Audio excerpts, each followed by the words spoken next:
Like करें, हमारे channel को सब्सक्राइब करें, बेल आइकन जरूर प्रेस करें हमारी न्यू वीडियो सबसे पहले देखने के लिए।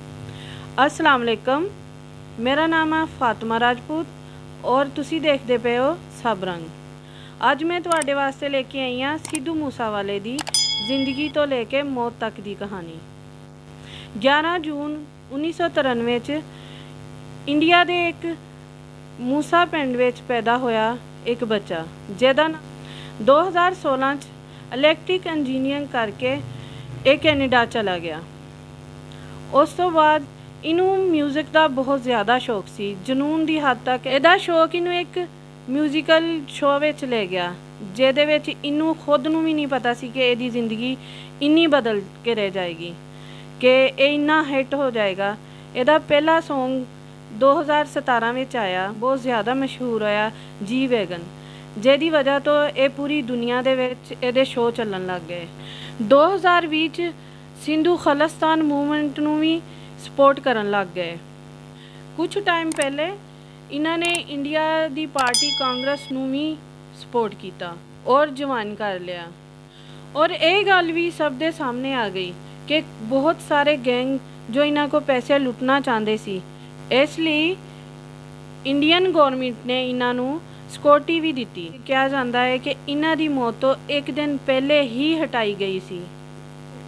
ये गल ज़ेरे गौर है कि उस दिन 423 लोगों की सिक्योरिटी इंडियन गौरमेंट ने हटाई सी। 29 मई नू अपने इलाके दे एक गाँव जवारके दे विच वो अपने 2 लोगों नाल जा रहे सी। हमलावर ने आके एक ही वार च 30 गोलियां उन्हां दे उत्ते दाग दित्तियां। सिद्धू मूसेवाला पंजाबी सिंगर इस दुनिया तो चला गया और ऑन दी स्पॉट उत्थे ही उन्हां दी डेथ हो जाती है, जिहड़ा खुद अपनी गड्डी चला के अपनी मौत दे मुँह विच जा रहा सी। सिद्धू मूसेवाला दी मौत दी कुछ देर तो बाद गोल्डी बरार ने इहदा कतल अपने सिर ले लिया। कदी सिद्धू मूसेवाले दा राइट हैंड हुंदा सी।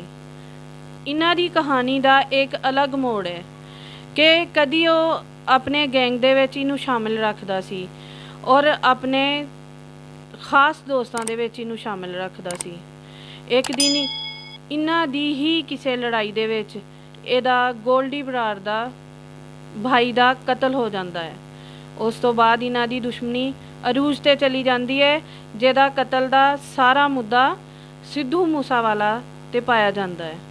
और उस तो बाद इन्हां दी दुश्मनी दी एक लंबी कहानी चली जाती है और उस तो बाद सिद्धू मूसेवाला नू कतल दियां धमकियां दित्तियां जांदियां। इस तो बाद इंडियन गौरमेंट इन्हां नू सिक्योरिटी दे दिंदी है, जिस तो बाद इन्हां दियां काफ़ी झड़पां हुंदियां ने, काफ़ी कहानियां निकलदियां ने, लेकिन ये आखिरी कहानी जिहड़ी उन्हां दी मौत तो बाद ख़त्म हो चुकी है।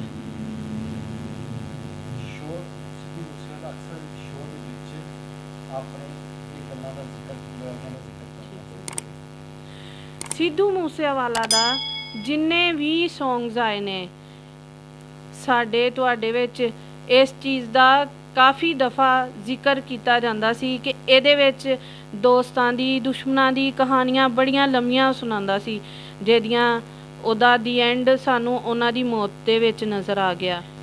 इस कतल दी कहानी विच एक होर शख्स आया है जिहदे थ्रू सिद्धू मूसेवाला दा कतल होया है। वो अज भी जेल दे विच है और ओदी भी कहानी सिद्धू मूसेवाला दी दुश्मनी दे नाल ही जोड़ी जाती है।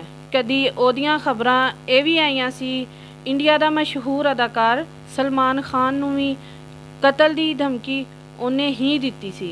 7 अगस्त 2021 नू विक्रमजीत सिंह जिहड़े यूथ विंग दे सदर ने, उन्होंने सिद्धू मूसावाला नू उन्हां दी मौत दी सारी स्टोरी दस दी। 7 अगस्त 2021 नू विक्रमजीत सिंह जिहड़े यूथ विंग दे सदर ने, उन्होंने सिद्धू मूसावाला नू उन्हां दे कतल दी साजिश दे बारे च सब कुछ दस दिता।